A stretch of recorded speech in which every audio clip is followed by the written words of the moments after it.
दोस्तों नमस्कार, मैं जगन्नाथ गौतम देश रोजाना यूट्यूब मंच पर आपका स्वागत है। दोस्तों, जैसा कि आप देख रहे हैं कि देश में अचानक 7 अगस्त के बाद हर जगह मोदी जी और मोदी सरकार की सारे देश में किरकिरी हो रही है। इससे कोई इनकार कर नहीं सकता। अब चाहे वो संसद सत्र में जिस तरीके से विपक्षी दलों ने सत्ताधारी दल को घेरा और पिछले 11-12 साल के अंतराल में जब से मोदी सरकार चल रही है, ये पहला मौका है जब संसद में भी मोदी चोर गद्दी छोड़, मोदी चोर गद्दी छोड़, मोदी जी के संसद में प्रवेश करते ही विपक्षी दलों ने ये नारे लगाए और ये अपने आप में किसी भी देश के प्रधानमंत्री के लिए सबसे अपमानजनक स्थिति है। उनकी समस्याएं और व्यापक जनहित के मुद्दों पर 55 प्रश्न ही मौखिक उत्तर दिए जा चुके। हम सभी ने और व्यापक जनहित के मुद्दों पर उनकी समस्याएं और व्यापक जनहित के मुद्दों पर 55 प्रश्न ही। यही नहीं, जिन्हें देश का आज तक का सबसे बड़ा ताकतवर होम मिनिस्टर बताया जाता है, उन्हीं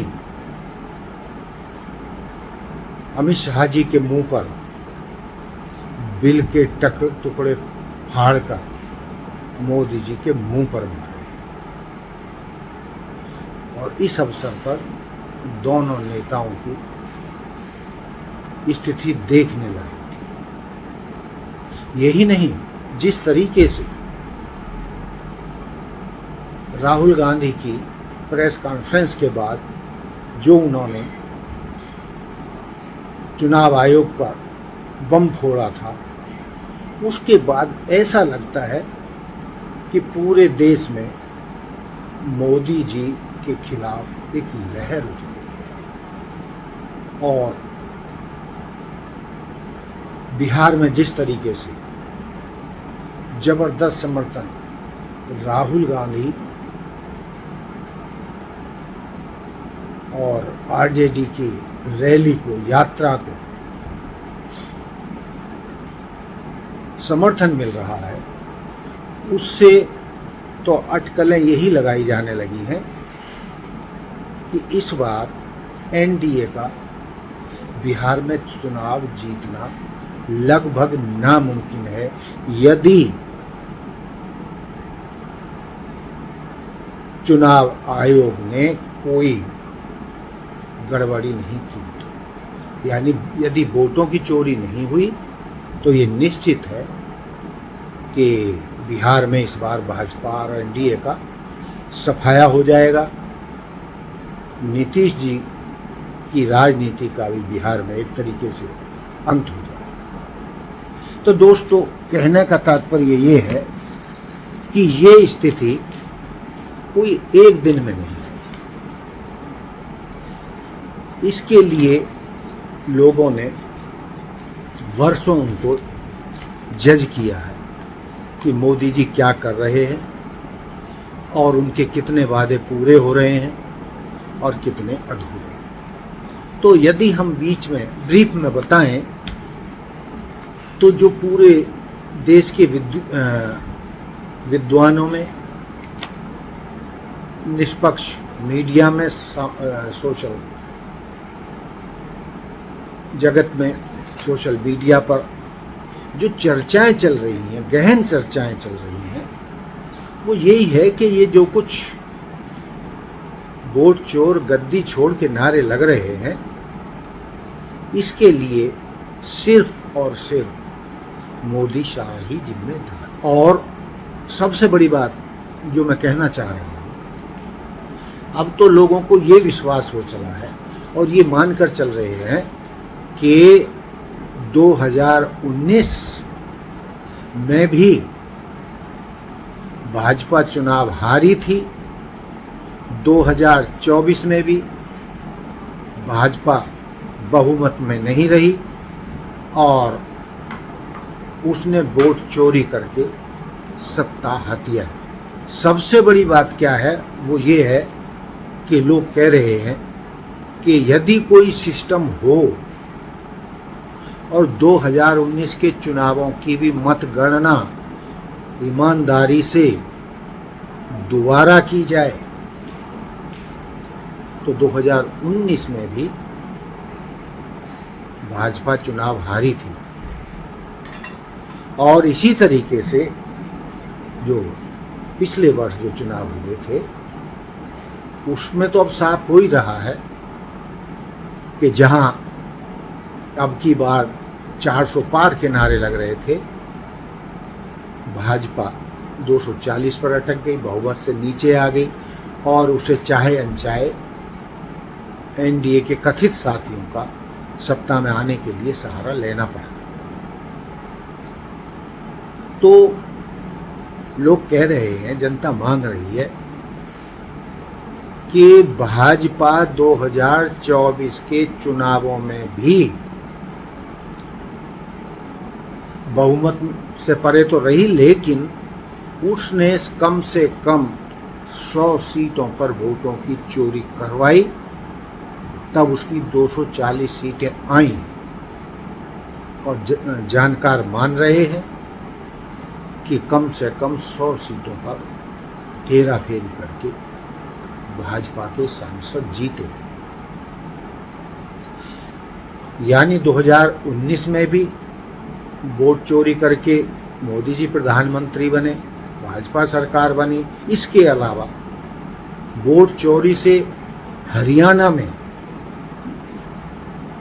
पार्टी को सत्ता में लाया गया, महाराष्ट्र में भी इंडिया गठबंधन जीत रहा था।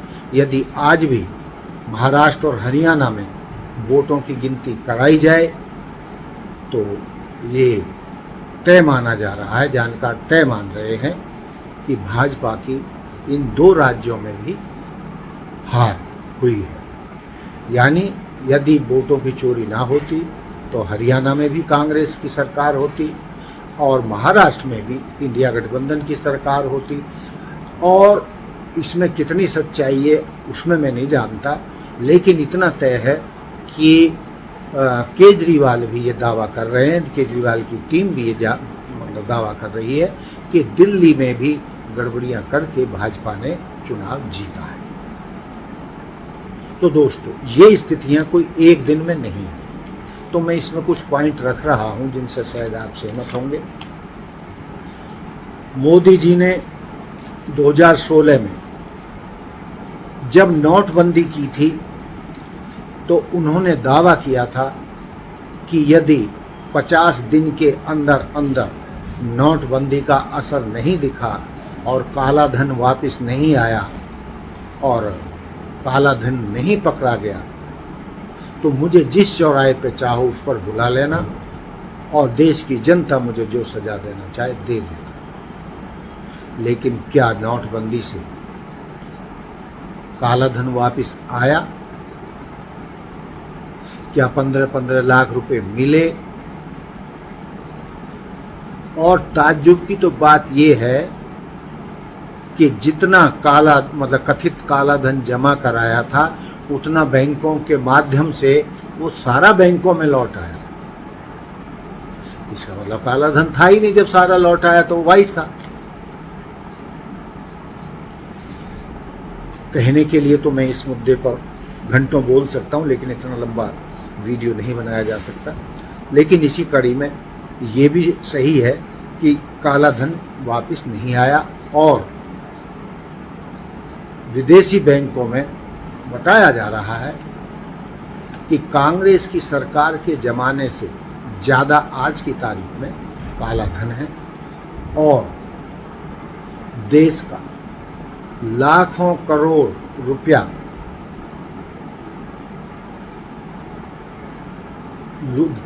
देश का धन लूट के, बैंकों का धन लूट कर मोदी जी के करीबी गुजरात के व्यापारी लेकर भाग गए, जिनको आज तक वापस नहीं लाया जा सका। आतंकवाद खत्म करने की बात कही गई थी, आतंकवाद तो खत्म नहीं हुआ।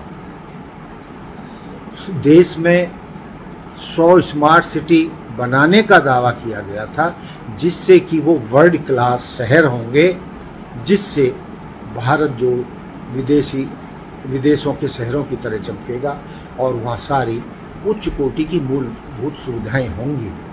लेकिन 100 शहर, वो 100 स्मार्ट सिटी कहाँ हैं? ढूंढने से नहीं मिल रहा। जितने 100 स्मार्ट सिटी घोषित किए गए थे, एक भी नहीं। मैं जिस शहर से बोल रहा हूँ, हरियाणा का फरीदाबाद, इसको भी स्मार्ट सिटी घोषित किया गया था, लेकिन फरीदाबाद आज भी दुनिया के सबसे गंदे प्रदूषित शहरों में से एक है। और बरसातों में इसकी क्या स्थिति होती है, बस भुक्तभोगी ही जानते हैं। सीवर्स का क्या हाल है, बिजली कितने घंटे जाती है, कितने बार जाती है, कोई उसकी गिनती नहीं है। तो 100 स्मार्ट सिटी भी नहीं बने। किसानों की 2022 तक दोगुनी इनकम हुई थी। किसानों की इनकम तो दोगुनी नहीं हुई, ना ही उनको अपनी फसलों के वाजिब मूल्य मिले, जिससे कि उनकी आमदनी दोगुनी होती। हाँ, ये बात जरूर है कि उन्हें वर्षों चले आंदोलन के दौरान 700 से ज़्यादा किसानों की जान गंवानी पड़ी दिल्ली के बॉर्डर पर, और किसानों को दिल्ली में घुसने नहीं दिया। उनके साथ जो अत्याचार हुए जग जाहिर है। किस तरीके के सड़कों में कीलें गाड़ी गई, खाइयाँ खोदी गई, जैसे किसी दुश्मन देश के खिलाफ सरकार कोई मोर्चा खोल रही। और किसानों की वो मांगें आज तक पूरी नहीं। बुलेट ट्रेन भी नहीं आई, विदेश नीति भी हमारी फेल हो गई। और आज स्थिति ये है कि मोदी जी के वो दोस्त, जिनके लिए अमेरिका में जाकर मोदी जी ने वोट तक मांगे थे, अब की बार ट्रंप सरकार, और अमेरिका में जाकर जिन ट्रंप के साथ जबरन मोदी जी गले पड़ते थे, आज उन्होंने मोदी जी की और भारत की हालत खराब कर रखी। भारत की अर्थव्यवस्था को खराब करने में ट्रंप पूरी ताकत लगा रहे हैं। भारत को अलग थलग करने में कोई कसर नहीं छोड़ रहे हैं। भारत के शेयर मार्केट को बर्बाद करने में कोई कसर नहीं छोड़ रहे हैं। तो ये मोदी जी के दोस्त का हाल है। हमारे नागरिकों को अमेरिका से किस तरीके से बेड़ियों में जकड़कर भेजा गया। भारत के 144 करोड़ लोग ये सीन कभी भी जिंदगी में नहीं भूलेंगे कि मोदी जी के दोस्त ने हमारे देश का कितना अपमान किया। तो कहने का तात्पर्य ये है कि ये वोट चोर गद्दी छोड़ के जो नारे लग रहे हैं, इसके लिए वो स्वयं जिम्मेदार है। और देश की जनता, देश का बुद्धिजीवी, देश के छात्र, व्यापारी सब खिलाफ हो रहे हैं मोदी जी के, भाजपा सरकार के। और उनकी हालत आज बहुत खराब है। और लगता तो ऐसा है कि शायद ये सरकार अपने पूरे 5 साल का कार्यकाल भी पूरा न कर सके। तो दोस्तों, ये था मेरा आज का मुद्दा। हमारे साथ जुड़े रहने के लिए सब्सक्राइब करें देश रोजाना के YouTube चैनल को, और नई वीडियो की नोटिफिकेशन पाने के लिए बेल आइकन जरूर दबाएं। अगर आप ये वीडियो Facebook या Instagram पर देख रहे हैं तो पेज को लाइक और फॉलो जरूर करें और ज्यादा से ज्यादा शेयर करें।